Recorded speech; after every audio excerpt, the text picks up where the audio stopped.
ઠેર ઠેર શબ્દની દુકાન તરફ આંગળી ચિંતા કવિને સલામ.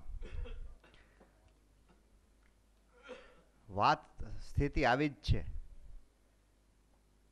નબળા માલને આંતરરાષ્ટ્રીય માલ તરીકે વેચવાની હોડ જાગી છે. ત્યારે આવા શુદ્ધ ભાવકો અને શુદ્ધ દિગ્ગજો આપણી સમક્ષ આવે તો એ હર્ષની વાત છે અને આપણા ભાગ્યની સૌભાગ્યની પણ વાત છે. હવે હું એમની વાત કરવા માગું છું કે જેઓએ વિદેશમાં વસતા આપણા ભારતીયોને પોતાના ઘણા બધા પ્રકાશનો દ્વારા ઉજાગર કરેલા છે. એમણે એક મિશન, એમનું જે ધ્યેય કે મુખ્યત્વે જે ભારતીય છે અને વિદેશમાં વસે છે એવું સાહિત્ય ડાયસ્પોરા સાહિત્ય કહેવાય છે. અને એમના માટે જેમણે ભેખ લીધો છે, હું તો એવો શબ્દ વાપરું કે ભેખ લીધો છે, એવા ડૉક્ટર બળવંત જાની આપણી સાથે છે. હર્ષની બાબત છે. આમ તો ભારતમાં ઓછા હોય છે ને વિદેશમાં વધારે હોય છે, પણ અહીંયા હતા એ સમયે આપણે બીડું ઝડપ્યું છે અને આપણને પ્રાપ્ત થયા છે. જનકભાઈના અંગત સ્નેહી તરીકે અને છેલ્લા 3 દિવસથી અમારી પાછળ પડ્યા છે કે મારી ઘરે તમે કેમ ન આવો, પણ એમનો પ્રેમ છે, સહજ છે કે છેલ્લા ઘણા સમયથી જે અઠવાડિયા થયા પ્રેસ ઇન્ટરવ્યૂ ને બધું ચાલતું હતું, જનકભાઈને એવો સમય ફાળવી ન શક્યા અને હું પણ દિલગીર છું. હું પણ ક્ષમા માગું છું બળવંતભાઈની. હા, હવે હું ડાયસ્પોરા સારસ્વત એમના જે ખાસ કરીને પ્રકાશનો છે એમની વાત કરવા માગું છું. ડાયસ્પોરા સારસ્વત બળવંત નાયક, ડાયાભાઈ પટેલની ડાયસ્પોરા વાર્તાઓ, વલ્લભ નાંડાની વાર્તાઓ, રજનીકાંત મહેતાની વાર્તાઓ, વિપુલ કલ્યાણીના નિબંધો, દીપક બારડોલીકરની કવિતાઓ, જો લિસ્ટ કેટલું જાય છે જોજો તમે, પંકજ વોરાની કવિતાઓ, આદમ ટંકારવીની કવિતાઓ, રમેશ પટેલની કવિતાઓ, ડાયસ્પોરા સારસ્વત ભાનુશંકર વ્યાસ, સંપાદક બળવંત જાની, ભારતી પંકજની ડાયસ્પોરા કવિતા, અહમદ ગુલની ડાયસ્પોરા કવિતા. તો આ વિદેશી નાગરિકો હજી આ લિસ્ટ લાંબુ થઈ શકે એવું છે, પણ આ સૂચિ એટલા માટે બતાવી કે વર્ષોથી જેમણે આ સાહિત્ય સાથે કામ કર્યું છે અને પોતાની ઊંડી અને આગવી સૂઝ છે. પ્રાચીન સાહિત્ય અને અર્વાચીન સાહિત્યની એક જોડતી કડીરૂપ સદાયને માટે રહ્યા છે. એવા હું બળવંતભાઈને આપની સમક્ષ રજૂ કરું છું. બળવંતભાઈ, આપ આવો અને અમને મોજ કરાવો. બળવંત જાની.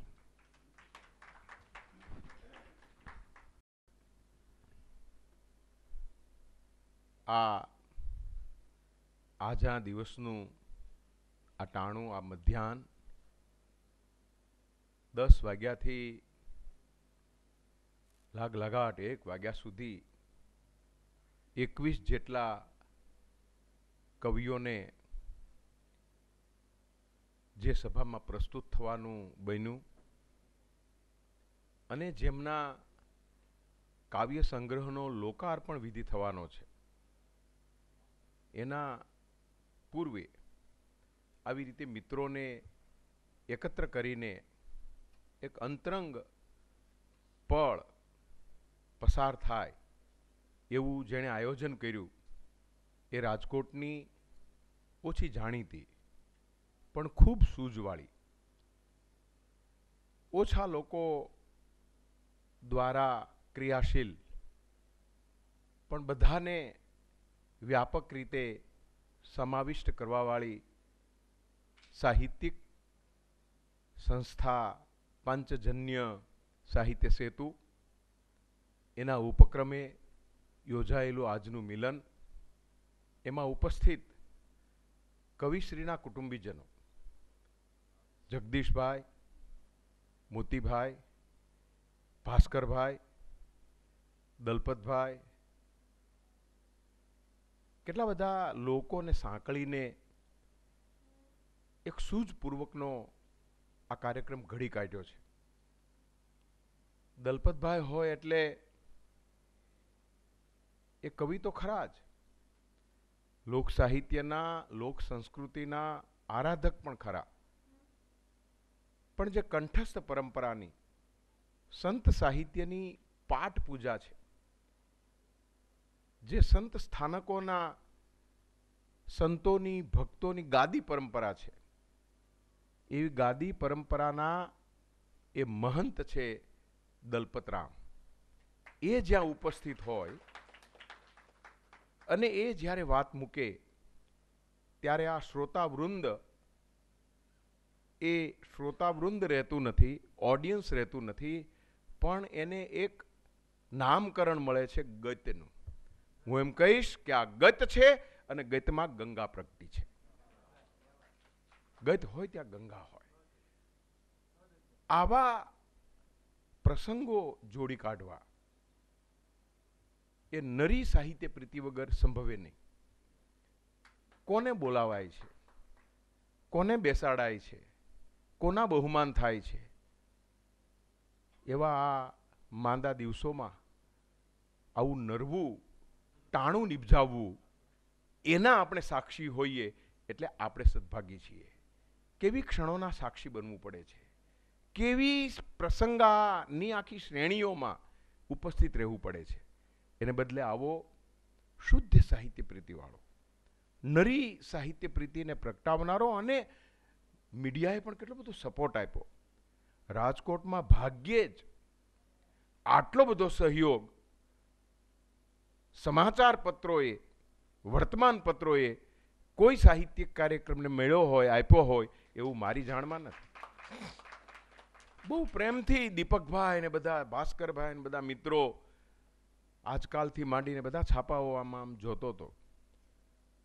બહુ મજા આવતી હતી. મારા એક સન્મિત્રનું આવી રીતે પોખણું થતું હોય, એને આવી રીતે પુરસ્કૃત થવાનું બનતું હોય, એનો મને ખૂબ આનંદ છે. હું તો લોક સાહિત્યનો, સંત સાહિત્યનો અને ચારણી સાહિત્યનો અભ્યાસી. મારું કામ પણ મૂળભૂત રીતે એમાં. પણ જ્યારે કુલપતિ પદે હતો ત્યારે પ્રવાસી ભારતીય એવી એક કમિટી બની હતી, વાજપેયીજી અને મુરલી મનોહર જોશીના અધ્યક્ષસ્થાને. એમાં હું ગુજરાતમાંથી એક પ્રતિનિધિ તરીકે એમાં હતો, અને ત્યારે મને સમજાયું કે હવે આ સરકારની નીતિ પ્રવાસી ભારતીય નીતિ બનશે.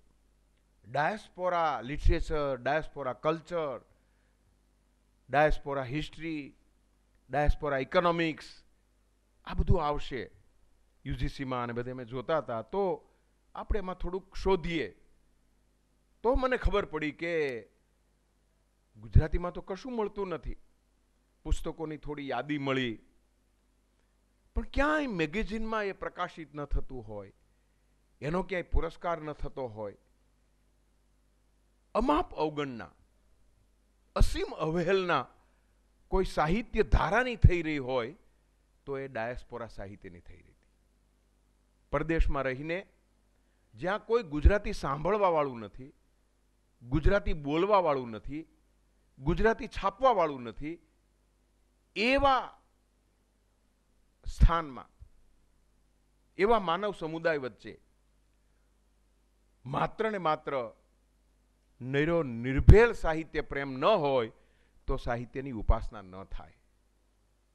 તો આવા નિર્ભેળ પ્રેમ પ્રગટાવનારા, વિદેશમાં રહીને ગુજરાતી સાહિત્યમાં સર્જન કરનારા બધા કવિઓને એકત્ર કરવાનું, એને સમજવાનું, એમાં રહેલા સાહિત્યિક તત્વને, સંસ્કૃતિ તત્વને, તળપદી સંસ્કૃતિ આપણે કદાચ છોડી રહ્યા છીએ, પણ એ તો અહીંથી જેટલું લઈને ગયા એને સાચવી રાખ્યું છે. એક શબ્દ બોલ્યા હતા જનકભાઈ, હું ત્યાં હતો ત્યારે, કે એ રાંધણિયામાં છે. હવે રાંધણીઓ આપણે તો ભૂલી ગયા છીએ. રસોડા માટેનો આપણે ગુમાવી દીધેલો શબ્દ આ ડાયસ્પોરા લોકોએ સાચવો છે. આવા તો અનેક શબ્દો મને સાહિત્યમાંથી મળ્યા છે.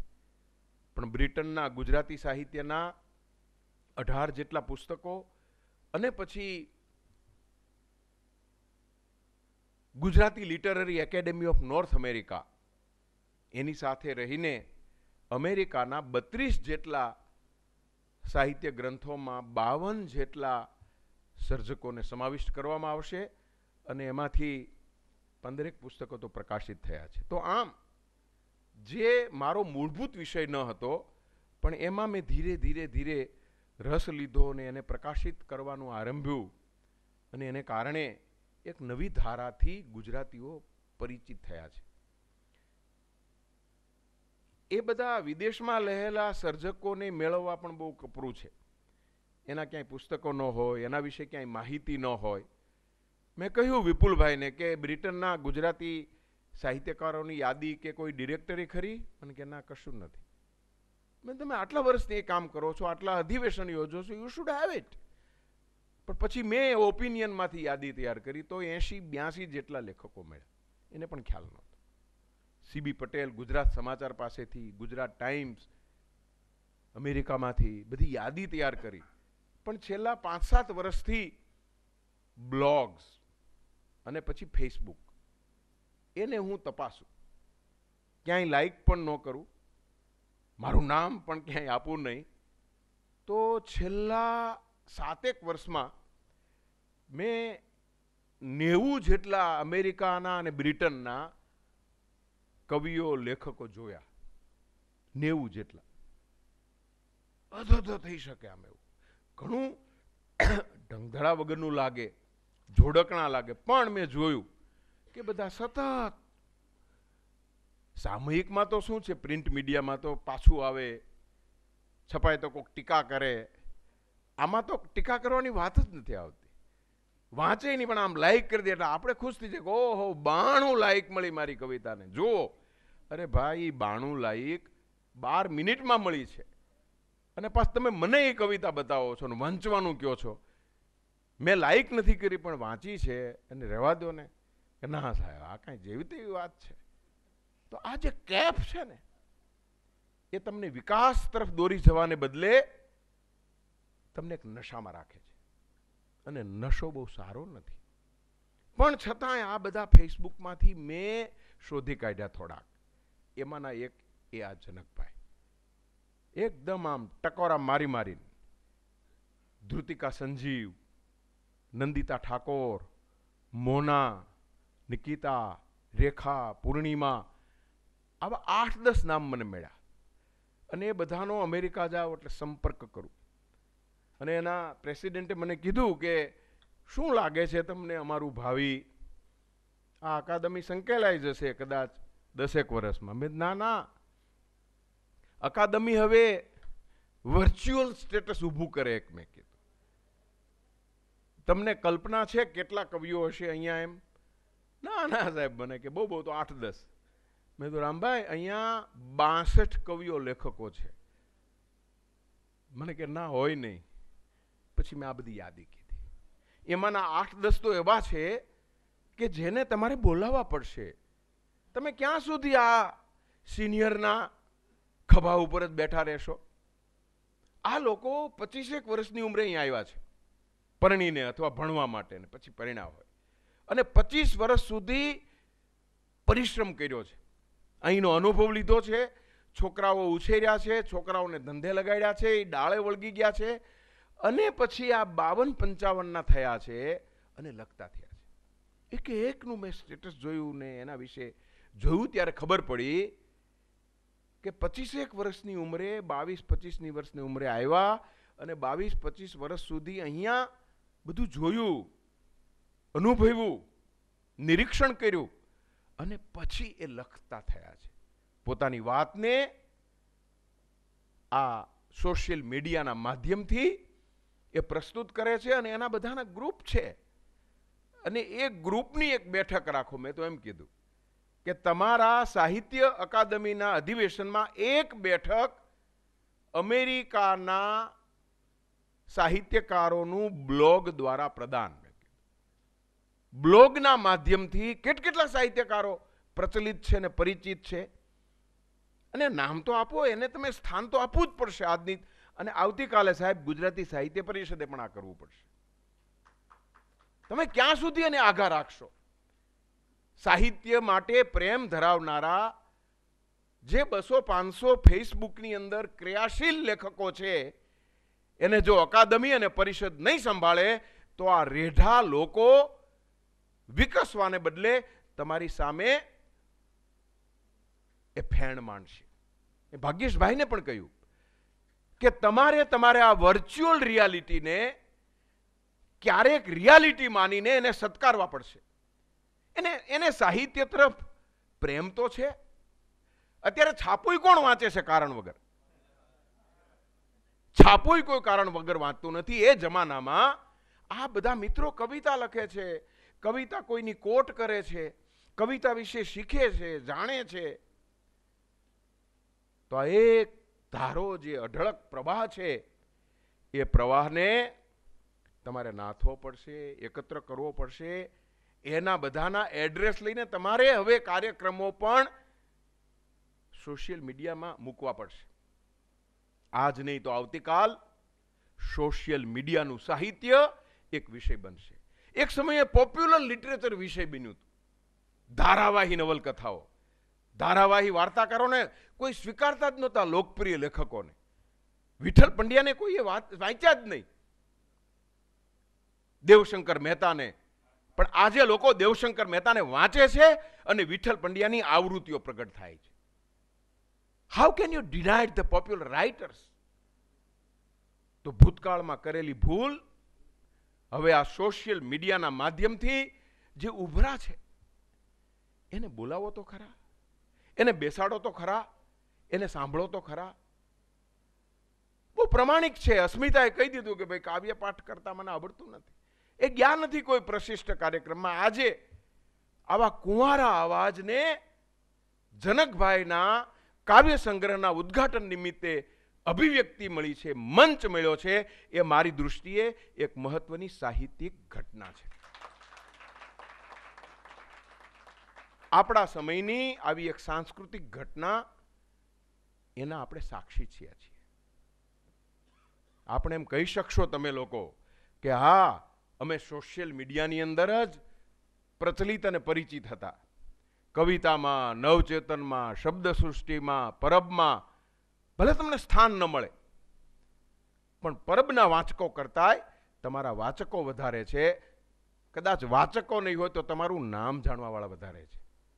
20,000 જેટલા એના ફોલોઅર્સ હોય, એમાંથી 200 તો સાચા હશે ને? તો કોઈ સાહિત્યકારને આજે 200 વાચકો મળતા નથી. એને બદલે તમને વાંચવાવાળા 200 તો મળ્યા છે. મને ખૂબ આનંદ છે. અને એટલે જ આજે આખી ઘટના, આજે આખો એક માહોલ, એટલે મને રાજેન્દ્ર શુક્લનો ગઝલનો એક શેર યાદ આવે છે. કોઈ અમથું દ્વાર ખખડાવે નહીં, કોઈ અમથું દ્વાર ખખડાવે નહીં, કોક ભવની કંઈક ઉઘરાણી હશે. કોઈ અમથું દ્વાર ખખડાવે નહીં, કોક ભવની કંઈક ઉઘરાણી હશે. અહીં મૌન છે, ત્યાં વાણી હશે, સાતમે પાતાળ તો પાણી હશે. હશે તો સાતમે પાતાળ સુધી પાણી શોધવાની જ્યાં પરંપરા હોય, એ ભાષાના તમે સૌ ભાવકો છો. ધીરજથી તમારે હજી વધુ હિંમત કેળવીને, ધીરજ કેળવીને, સાહિત્યની ઉપાસના કરીને આ સોશિયલ મીડિયાના સ્ટેટસને વધારે તેજસ્વી બનાવવું પડશે. કારણ કે આવતીકાલનો સમય એ પ્રિન્ટ મીડિયાનો સમય નથી. અત્યારે ડિજિટલ ફોર્મમાં પુસ્તક આવે છે. મારા પ્રકાશક પણ કહે છે કે સર, આની ડિજિટલ એડિશન કરવી છે, યુટ્યુબ ઉપર મૂકવું છે, અને એને વાચકો વધારે મળે છે. આ પરિસ્થિતિ છે. એટલે તમે સૌ જે કામમાં ક્રિયાશીલ છો, એના અગ્રજ તમારી સામે એક દ્રષ્ટાંત છે જનક દેસાઈ. હવે મને પણ આમ તો કંઈ એના નામથી જ પરિચિત હતો. એ કદાચ મારી ફેસબુક ને બધું જોતા હશે. હું પણ એમાં બહુ જ એક્ટિવ છું ફેસબુકમાં. મારી કોલમ, મારું લખાણ, મારા કાર્યક્રમ તરત મૂકું. કોઈ અભરખો નથી પ્રખ્યાત થઈ જવાનો, પણ આ પણ એક શ્રોતાવૃંદ અને સાહિત્યિક માહિતી પામવા માટે ક્રિયાશીલ એવું વૃંદ છે. એને તમે નકારી ન શકો. એનો સ્વીકાર કરવાનો હોય, એને આવકારવાના હોય, એને માહિતી આપવાની હોય.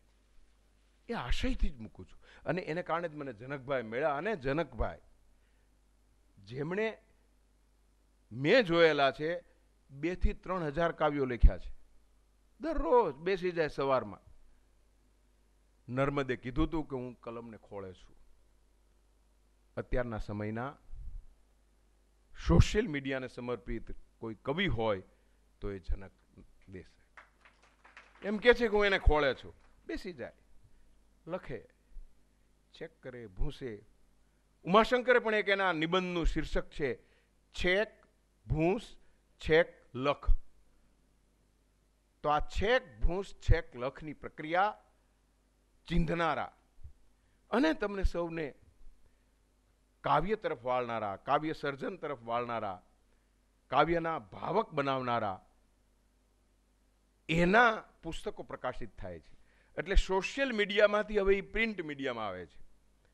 અને પ્રિન્ટ મીડિયામાં એ આવે છે અને એનો સત્કાર કરવા માટે પણ ભાગ્યેશ ઝાથી માંડીને ઘણા બધા મિત્રો આવવાના છે. એટલે મને ખૂબ આનંદ છે. કાલ સવારે એના સુગમ સંગીત દ્વારા બધા ગાયકો એને ગાશે, એ વધુ પ્રસરશે. અને એટલે રમેશ પારેખનો પેલો શેર મને સ્મરણે ચડે છે. અહીં તો માત્ર ટહેલવા આવ્યા હતા રમેશ. અહીં તો માત્ર ટહેલવા આવ્યા હતા રમેશ ને ચરણ ચોટી ગયા ઇતિહાસમાં. જેના ચરણ પાંચજન્ય સાહિત્ય સેતુ સાહિત્ય જગતમાં રોપવા માટે, ચોંટાડવા માટે ઉદ્યુક્ત છે. એવી સક્ષમ કવિતાઓ, ઉત્તમ કવિતાઓ શોધીને પસંદ કરીને ભાસ્કરભાઈ જેવાના દ્રષ્ટિપૂત ગીત કવિના આંખેથી, હાથેથી એ બધું ગળાયું છે, ચડાયું છે. એટલે મને પૂરી શ્રદ્ધા છે કે આ એક ગુજરાતી કવિને કુંવારો અવાજ આપવાનું બહુ મોટું કામ પાંચજન્ય સાહિત્ય સેતુએ ઊભું કર્યું છે ને એ માટે ખૂબ ખૂબ અભિનંદનના અધિકારી છે. હું મારો રાજીપો પ્રગટ કરું છું. ડાયસ્પોરા સાહિત્યના અભ્યાસી તરીકે મને ખૂબ આનંદ છે. અમારી ગ્રીડ્સ દ્વારા જ હું કામ કરતો હતો અને મારે જ બધું કરવું પડે છે એમ થતું હતું. પણ મને આજે ખૂબ આનંદ છે કે આવું કામ કરવા માટે એક બીજી સંસ્થા આગળ આવી છે. આપણો વિસ્તાર વધે, આપણો પ્રસાર વધે, આ પ્રકારની રુચિવાળા લોકો ક્રિયાશીલ હોય એનો ખૂબ જ આનંદ હોય. મને ખૂબ આનંદ છે કે કાલ સવારે કદાચ ગ્રીડ્સ કોણ સંભાળશે એમ હતું, તો મને આનંદ છે કે એક નવી પેઢી ઉછરી રહી છે એમ નહીં, ઉત્તમ રીતે પોતાની નૂતન કલ્પના મુજબ ક્રિયાશીલ છે એની પ્રતીતિ કરાવતો આ પ્રસંગ છે. અને આવા પ્રસંગમાં દલપાતભાઈ જેવાની સંગત સાંપડી અને મિત્રોની પંગતમાં બેસવાનું બન્યું, એની પ્રસન્નતા સાથે મારા વિચારને વિરામ આપું છું. નમસ્કાર.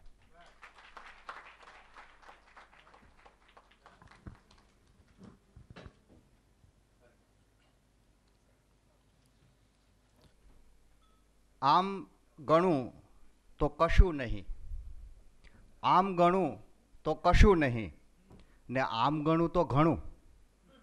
આમ ગણું તો કશું નહીં ને આમ ગણું તો ઘણું. પડદાઓનું નગર વસ્યું, આ ક્યાં છે પોતાપણું. આપણે આપણી જાતને શોધતા હોઈએ છીએ.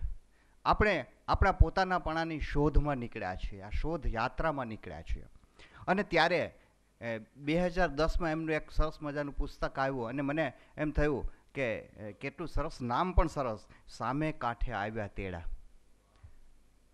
ત્યારે મેં એક પંક્તિ મેં ત્યારે લખી કે સામે કાંઠે આવ્યા તેડા, સામે કાંઠે આવ્યા તેડા, જ્યોતમહી બસ જ્યોત ભળી, ત્યાં પાર થઈ ગયા બેડા. સામે કાંઠે આવ્યા તેડા. તો આ કવિ એમ પણ કે, હું એ જ દલપતભાઈની વાત કરું છું કે જે માહિતીના જાળામાં ગુથાઈ અને સંયુક્ત નિયામક તરીકે નિવૃત્ત થયા, પણ શબ્દમાં પ્રવૃત્ત રહ્યા. શબ્દ એમની સાથે રહ્યો. એટલું જ નહીં, પણ શબ્દને બ્રહ્મ તરીકે એમને જે ઓળખ આપી છે લોકોની અંદર, એ અકબંધ રહી છે. અને એટલે જ તેઓ કહે છે કે મૂળ રે વિનાનું કાયા ઝાડવું જીરે. મૂળ રે વિનાનું કાયા ઝાડવું જીરે, એજી એને પડતા નહીં લાગે વાર હોજી રે. એજી એને પડતા નહીં લાગે વાર હોજી રે, એજી એને પ્રેમના ખાતર પુરાવજો.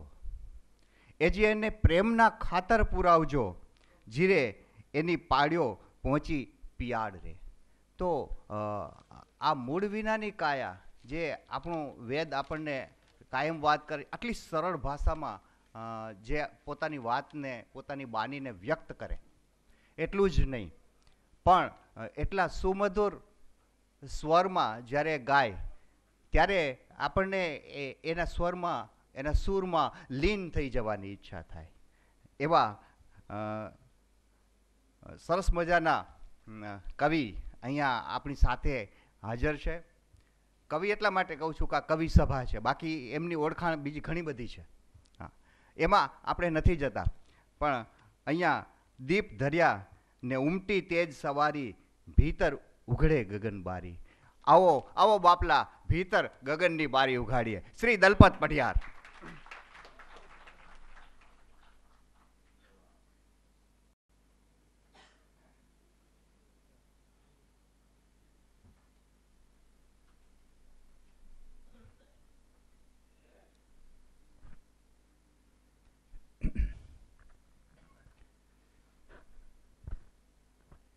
ઓમ અસદોમાં સદ્ગમય તમસોમાં જ્યોતિર્ગમય મૃત્યોર્મા અમૃતમ ગમય. ઓમ શાંતિ શાંતિ શાંતિ. આજના આ શબ્દના ઉત્સવમાં અહીં ઉપસ્થિત રહેવાનો આનંદ બહુ જુદો છે. અને શબ્દથી મોટો કોઈ ઉત્સવ મેં જોયો નથી, અને એથી બીજા કોઈ મોટા ઉત્સવને મારે જોવો પણ નથી. શબ્દ એ જ દીવો છે, શબ્દ એ જ બ્રહ્મ છે. અને જે શબ્દના સેવીઓ છે, એના બંદાઓ છે, એ સંતો હોય, કવિઓ હોય, એ બધા વંદન યોગ્ય છે. એટલે અહીંયા આજે કેટલા બધા અવાજો સાંભળ્યા આપણી કવિતાના. સાહિલ સાહેબથી માંડીને પેલી બેન, બધા જ આટલા બધા કવિતાના અવાજોને, આપણી કવિતાના આટલા વૈવિધ્યપૂર્ણ અવાજોને આપણે એક સાથે સાંભળીએ, એ આપણા જીવનની પણ ધન્યતા છે. બીજું બહુ સાંભળવું પડે છે. ન સાંભળવાનું સાંભળવું પડે છે. સાંભળવા જેવું જે છે તે આ છે. અને તમે રાજકોટવાસીઓએ આ બહુ જ ઉત્સવ કરી બતાવ્યો છે. એટલે આપને અહીંયા મને બહુ ગમે છે, બધે જ ગમે મને. પણ રાજકોટમાં એટલા બધા મિત્રો છે, સંજુભાઈથી માંડીને ભટ્ટ સાહેબ, અમારા ભાસ્કરભાઈ ભટ્ટ સાહેબ મારા સાથી અધિકારી છે જૂના, બળવંતભાઈ, એ એટલું મોટું વ્યક્તિત્વ છે. અમે સવારથી વાતો કરીએ છીએ, પણ અમે અમારી અંદર છીએ, એટલે બહાર નથી એવું નથી, પણ બહાર છીએ એના કરતાં વધારે અંદર છીએ એવું છે. આજ નવું પ્રકરણ લઈને અમે બેઠા છીએ, એ પણ શબ્દનું છે. મોતીભાઈ બહુ અમારા આત્મીય મુરબ્બી છે, અને જનકભાઈના બનેવી છે બેન ગુણીબેન. હું હમણાં અમેરિકા ગયો ને ત્યારે જનકભાઈને મારે પાછા વળતા થોડા દિવસ બાકી હતા ને પરિચય થયો. પણ એ પરિચય એમણે શરૂ થયો એમાં તો કૌટુંબિક પરિચય તો બન્યો જ, શબ્દનો પરિચય શરૂ થયો. એમાં મોતીભાઈ અને ગુણીબેનનું નામ લીધું ને મોતીભાઈ ગુણીબેનને અમે બહુ જાણીએ, એટલે આ રીતે પણ એમની આત્મીયતાનો એક જુદો દોરો સંધાયો મારી સાથે. એટલે જનકભાઈને મળ્યું ભલે મોડો, પણ આખો પરિવાર બહુ બહુ જૂનેથી જોડાયેલો હશે એવો મારો અનુભવ છે. મોતીભાઈ બહુ શિક્ષણના માણસ છે, વર્ષોથી એમને જાણીએ છીએ અમે. શિક્ષણમાં ખૂંપીને કામ કરનારા માણસો ઓછા છે. એ આજે અહીં હાજર છે એનો પણ આનંદ છે. જનકભાઈના મોટાભાઈ રાત્રે 12:30 વાગે મને લેવા નીચે ઉતર્યા. હું અહીં આવ્યા પછી 1 કલાક ઘૂમ્યો એવું થયું, કારણ કે પેલા રોડે ચડી ગયેલો સંજુભાઈ, ગોંડલ રોડ એટલે મેં બારોબાર પેલી બાજુ નીકળી ગયેલા. પણ એવું બને, પ્રવાસમાં શોધવા નીકળ્યા હોય એ પ્રવાસમાં જ હોય છે. સરસ પંક્તિ છે ભાઈ, બહુ સુંદર લખ્યું છે. એટલે પણ એ કેવો પ્રેમથી બધાને સત્કાર કરનારા. એટલે જનકભાઈને મળ્યા પછી મને 2 વસ્તુ થઈ. મને તમે જોયું હશે કે જનકભાઈ જે બોલ્યા ને, વખાણ કરવા નથી મોટા, મને જે ગમે છે કહું છું, એણે એક પણ શબ્દ એની વાતમાં, આટલી વાત કરી, અંગ્રેજી નથી વાપર્યો. એ આવો એવી કોઈ આપણે એવી દૂરતા રાખવાની જરૂર નથી, પણ આપણી ભાષાનું સામર્થ્ય આપણે જે કહેવું હોય તો આપણા હથિયારથી જ કહેવું જોઈએ ને. ભાષા એ આપણું સાધ્ય પણ છે, સાધન પણ છે. ભાષાને આપણે સાધવાની પણ છે, ભાષાને ભાષા દ્વારા જ સિદ્ધ કરી શકાશે. એટલા માટે આવો રૂડો અવસર, અને આ ફેસબુક ઉપર નહીં, ફેસબુક જ નહીં, આટલા બધા માણસો મળે છે. સંજુભાઈ આનું ગુજરાતી કર્યું છે અમારા મિત્રએ, તમે કર્યું હશે. ફેસબુકનું ગુજરાતી શું કરવું? और આપણો જયેન્દ્ર શેખડીવાલા છે, આપણા કવિ, બહુ સારો કવિ. મને કે દલપત આનું નામ મુખ ગ્રંથ રાખો. ફેસબુકનું ગુજરાતી મુખ ગ્રંથ, એ વાંચવો બહુ અઘરો છે, અઘરો છે. પણ કેવું સરસ આ વાતાવરણ બન્યું છે, આ એનો આનંદ વ્યક્ત કરું છું. બીજું, ડાયસ્પોરા કવિતા વિશે બળવંતભાઈ બહુ જ વિદવત્તાથી વાત કરીને કામ પણ કર્યું છે. અને મને લાગે છે કે આપણે બહુ ભાગ્યશાળી છીએ કે આપણું અહીંનું ભૂમિનું ની માટી જે ત્યાં ગઈ છે, એણે આ ભાષાને ઉછેરી છે દેશ પાર. અને ઘણા મિત્રોના નામ લઈ શકાય એવા છે. હું તો જઈને આવ્યો પછી મને અનુભવ થયો કે આપણે બીજા ગુજરાતમાં આવ્યા છીએ. એટલી આત્મીયતા, એટલો ભાષા પ્રેમ છે. આ બહુ ભાષા પ્રેમ લઈને તમે આવ્યા છો. તમને અહીંયા તમારું જ છે, એટલે અમારે તો શું બીજો સત્કાર કરવાનો હોય, પણ આપણે ભેગા થઈને આનંદ કરી રહ્યા છીએ. મને તમે અતિથિ તરીકે બોલાવ્યો, બળવંતભાઈને બોલાવ્યા, તો હું તો ઘરમાં મળવા હોય એવું લાગે છે. અમે અતિથિ છે ને, ઘરમાં કોઈ અતિથિ હોય નહીં, પણ આ આનંદના અવસરમાં સહભાગી થવા હું આવ્યો છું. અને તમે બધાએ પેલા વગાડતા આવ્યા, પણ એની મોજ જુઓ. તમને નવા લાગશે. હું છે ને કલાકો સુધી પાઠ વખતે જો આવી જાય ને મંડળીઓ, તો બધું પડી મૂકીને એમના પર કલાક ચલાવવા દઉં. ભાઈ વગાડો. જ્યારે દીવો તેમનો તેમ, સ્વર ત્યાંનો ત્યાં, સૂર એની જગ્યાએ. આપણે પાઠ એ તો બહુ પાઠમાં બધું સમાય, 18 વરાણ સમાય તો બીજું શું બાકી રહે કયો. એટલે એની મોજ કરીએ છીએ ને, એકેય શબ્દ બોલીએ નહીં, સવારે જોત વળાવીએ. એ મૌનનો પાઠ પણ એટલો જ ભરચક હોય છે. અને આખી રાત બોલ્યા કરીએ, એ પણ એક મૌનમાં જઈને શમે, એવો અમારો અનુભવ છે. એટલે આ પણ પાઠ જેવું લાગે છે, સુંદર લાગે છે. શબ્દનો માંડવો એ પાઠનો માંડવો છે સાહેબ. એટલે એની જે આરાધના કરે છે, નવો લખે ને કવિતાની સાથે બેસતું એક પણ માણસ એ પાઠનો માણસ છે. આ મારી ભાષા વાપરું છું, એને માટે બીજો કોઈ શબ્દ જેવું અનુષ્ઠાન નથી કોઈ. એટલે આ અનુષ્ઠાનના આપણે માણસો છીએ. નવા બધા અવાજોને મોટો સત્કાર છે. નવા જૂના કવિતાનો અવાજ કદી નવો જૂનો હોઈ નહીં શકે. કવિતા હંમેશા જ નવી.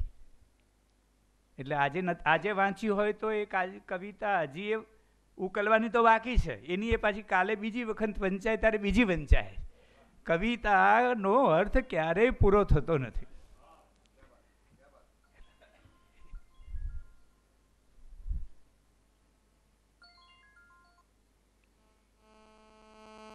સરસ મજાનો ઘરેથી ફોન આવ્યો છે. ઘરેથી ફોન આવે બધા મજાના જ હોય એવું બધા નહીં માનતા.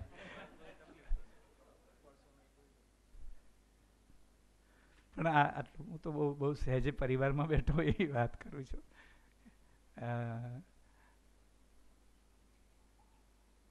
એટલે આપણી શબ્દની વાત, કવિતાની વાત, કવિતા કદી જૂની હોઈ જ નહીં શકે.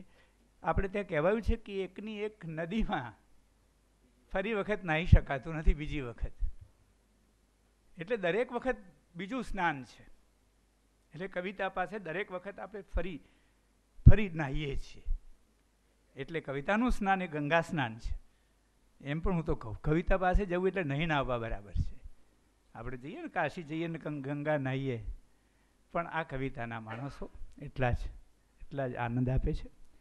અને ભાષાની નિષ્ઠા માટે, ભાષાની ચિંતા માટે અને ભાષાની સેવા માટે આપણી માતૃભાષાની આ ત્રણેય બાબતોને જનકભાઈ દૂર વસા જે સેવા કરી રહ્યા છે. આ જનકભાઈ તો એ આખા દેશનું એક પ્રતિનિધિત્વ છે. બીજા ઘણા કામો કરી રહ્યા છે.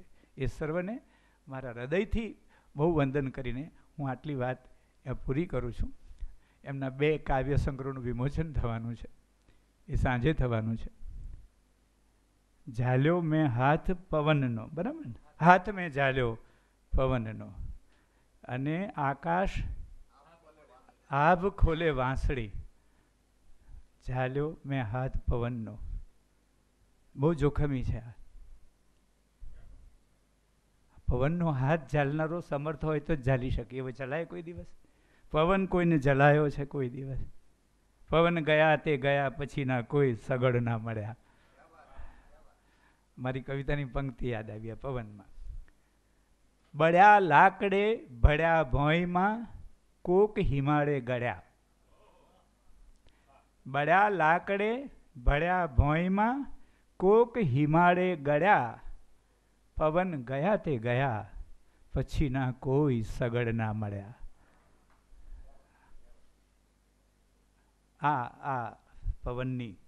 આ પવનનો મુકામ છે, તો આ પવનની સ્થિતિ છે, અથવા તો આ પવનનો સ્વભાવ છે. પવન એ જીવન છે, પવન એ પ્રાણ છે. એટલે આવો સરસ તમે સરસ પંક્તિ લાખી છે. અને ગોરખ પવનનું, અને પવન તો સાધ્યો છે. આપણા નાથોએ પવનને સાધ્યો છે. પવન એટલે માત્ર સ્વાધિષ્ઠાનથી સહસ્ર સુધીના પવનની વાત નથી. એ ષડચક્રોને સાધવાની વાત એટલી નથી. આ પવન સાધવો એટલે બધું સ્થિર કરવું, અને બધું સ્થિર થાય પછી કશું જ રહેતું નથી. જોગી વિશે સરસ વાત કરી છે ગોરખ. ચલતા જોગી પવન કી મુઠ્ઠી. જોગી ઉઠ્યો ને પછી કોઈના હાથનો નહીં. મુઠ્ઠીમાં જો પવન જલાય તો ઉઠેલો જોગી જલાય. ચલતા જોગી પવન કી મુઠ્ઠી, બેઠા જોગી લોહ કી ખૂંટી. જો બેઠો તો વજ્રનો ખૂંટો, ઉઠ્યો તો હાથમાં નહીં. પવન બેઠો તો મૂળમાં, અને જો ચલિત થયો પોતાનો મનના પણ પવન છે. જો દુનિયાના છે એવા નહીં, રાજકારણના પણ પવન છે, ઘરના પણ પવન છે, પોતપોતાના પણ પવન છે, બહાર પણ પવન છે, ને અંદરના પવનો એથી વધારે જોખમી છે. એટલે ઝાલ્યો હાથ પવનનો જોખમ છે એ અર્થમાં. સરસ વાતો આ કેટલી થઈ શકે, પણ હું એક બે વાત, એક કવિતા એક બે રજૂ કરીને આજના આ પ્રદીપભાઈ, બહુ મિત્રોના ઘણા પ્રસંગોમાં આવવાનું થયું છે, દિનેશભાઈથી માંડીને, અને દિલીપભાઈ ને દીપકભાઈના સાથે ઘણી વાતો થઈ ફોન ઉપર. એમના અવાજમાં એક સત્કાર છે, બધાના અવાજમાં હોય છે, પણ ક્યારેક એક સ્પર્શ જુદો આવે છે. એટલે વાત કરીએ ત્યારે આ સત્કાર આપણા અવાજમાં હોવો જ જોઈએ, દરેકના અવાજમાં. એક કવિતા છે. આપણે બધું આ ઈશ્વરનું છે ને બહુ સમજાય એવું નથી. અને આપણે શ્રદ્ધા રાખીને મગજમારી કરવી, પણ એમાં થાકવું નહીં. અને આમને તારા ગણતા ગણતા ઊંઘી જવાય એવું ઊંઘી જવું એની વાત કરતા. તું સમજે જે દૂર તે સાવજ તારી કને. આપણે જેને દૂર સમજીએ છીએ ખરેખર પાસે છે. તું સમજે જે દૂર તે સાવજ તારી કને, ફૂલ અને ફોરમને કેવું એક ઉતારે બને. તું સમજે જે દૂર તે સાવજ તારી કને, ફૂલ અને ફોરમને કેવું એક ઉતારે બને. બની શકે તો સ્થિર ઊભેલા ઝાડ સામું જો. બની શકે, બનતું જ નથી. ઝાડને જોયા છે આપણે? જોતા જ નથી. આપણો જ અવતાર આવો થઈ જાય ને તો ચિંતા ન કરવી, ઝાડ થવાનું તો ઈચ્છવું. બની શકે તો સ્થિર ઊભેલા ઝાડ સામું જો, આખે આખા લીલાછમ ઉઘાડ સામું જો. બની શકે તો સ્થિર ઊભેલા ઝાડ સામું જો, આખે આખા લીલાછમ ઉઘાડ સામું જો. નાભી જેવું નગર વસાવી, મૃગ ભટકે વન વને. તું સમજે જે દૂર તે સાવજ તારી કને, ફૂલ અને ફોરમને કેવું એક ઉતારે બને. પોતાની નાભીમાં કસ્તુરી હોવા છતાં બીજે શોધવી, ફૂલ અને ફોરમને કેવું એક ઉતારે બને. કાં નીકળી જા બહાર સદંતર, કાં નીકળી જા બહાર સદંતર, કાં ઉતરી જા અંદર. કાં નીકળી જા બહાર સદંતર, કાં ઉતરી જા અંદર. જળને ઝાંપે ઝૂલે સમંદર, નહીં બેટ નહીં બહારું બંદર. નદી કુંડીમાં નાહવા ઉતરી, દરિયો ઊભે પને. તું સમજે જે દૂર તે સાવજ તારી કને, ફૂલ અને ફોરમને કેવું એક ઉતારે બને. મળવું એ જ હો મનસૂબો તો નકશા નાક ધરામાં. દોરેલા નકશા તો કોઈ પ્રેમ કરવા નીકળે યાર. નુકશા હુકમ ઇમારત ચલે, વૃક્ષ ચલે નિજ લીલા. મકાનો નકશા પ્રમાણે બંધાય, ઝાડને એવી દોરી દોરીને ખેંચવાનું હોય. ઝાડ પ્રગટે કંઈ આ બાજુ પૂર્વમાં, એને કોઈ ઉત્તર દક્ષિણ વાસ્તુશાસ્ત્ર ખરું? તો ઊંઘી જાવ ને ઘરમાં જઈને ઉત્તર દક્ષિણ કર્યા વગર. ટૂંકમાં એ પાડજો પાછા, જોજો. બહુ અમારે એવું છે કે મને આ ગમત સૂજે છે કે સંજુભાઈ હમણાં અમારી શિવરાત્રિના પાઠ વખતે વચ્ચે કવિતાની વચ્ચે આવી વાતો નહીં કરવી જોઈએ, શિસ્તભંગ છે. પણ હવે આજે છૂટ લઉં થોડી. ઘર છે ને, હા, ઘરનો ડાયરો છે. એ મારે થોડાક જાજરૂ બાથરૂમ બનાવવા હતા, બધા આવે એટલે સગવડ માટે. એમાં જે બનાવવાવાળો આવ્યો, જાજરૂ બેસાડવાવાળો, ટબ બેસાડવાળો, હવે હું હાજર નહીં, એ બેસાડે જ નહીં કે આથી આ દિશામાં આવે જ નહીં.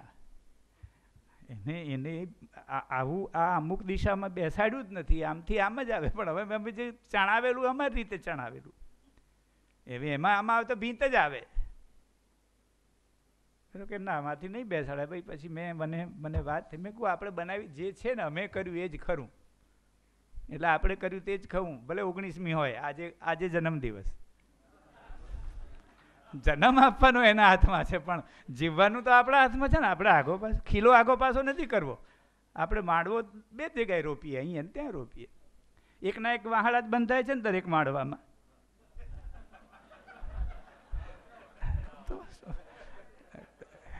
દરેક માંડવા વખતે નવો વાહડો આવતો જ નથી.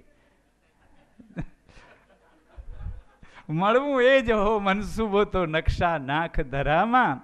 સૂરજ વાવમાં પાણી ગાળે, ચાંદો રમે ચરામાં. સરખું ઉતરે સામૈયું, સરખું ઉતરવું જોવે.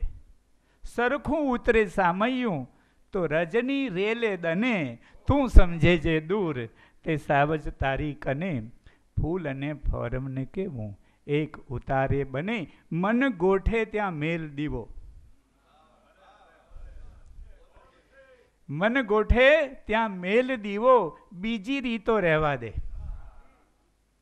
જળ પવન અને અજવાળાને એની રીતે વહેવા દે મન ગોઠે ત્યાં મેલ દીવો બીજી રીતો રહેવા દે જળ પવન અને અજવાળાને એની રીતે વહેવા દે ઘડા માહેલી આકુળ વેળા ગગન થવા થન ગને તું સમજે જે દૂર તે સાવજ તારી કને ફૂલ અને ફોરમને કેવું એક ઉતારે બને. એક કવિતા ગાઈને હું મારું કામ પૂરું કરું. સારો સુર હતો, કેવું સરસ છે. મધુરાય પણ યાદ આવ્યા. નીલે ગગન કે તલે નું એના તળે જ બેઠા જ છીએ સાહેબ. ગગન સદૃશમ છે, ઉપર છવાયેલું છે. આની શું મોજ છે. આ કશા નડે જ નહીં. બોલો તમને આપણે આટલા જો બધે વહેંચાઈ જતા અથવા તો બધું લેતા આવડે ને તો તકલીફ ના પડે. તકલીફ જ એ છે કે આપણે ઉમરો નક્કી કરી દીધો છે.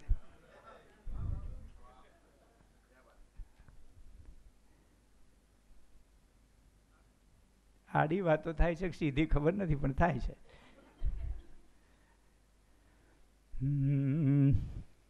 કોઈ રે ઉતારો મારો અંચડો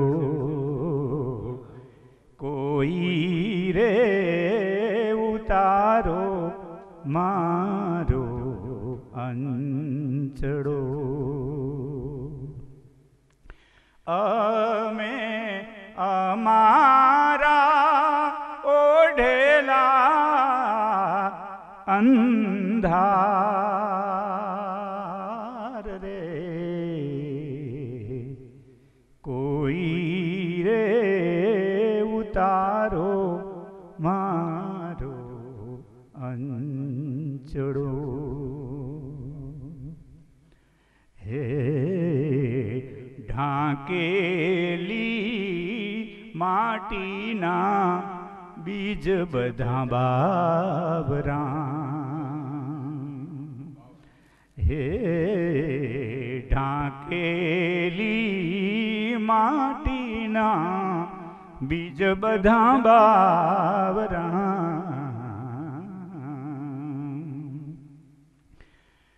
એના મૂળ રે ભીતર મોજા બાર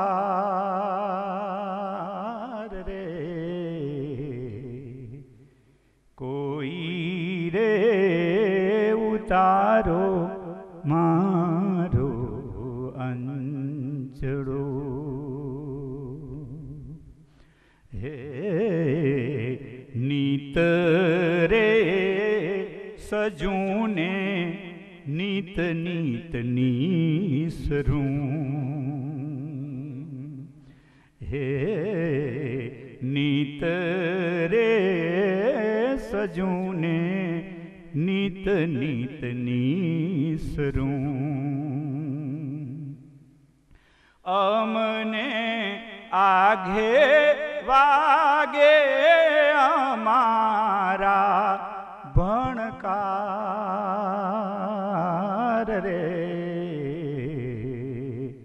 કોઈ રે ઉતારો મારો અંચડો હે કેમ રે સંકેલું કેમ કરી ઉકલું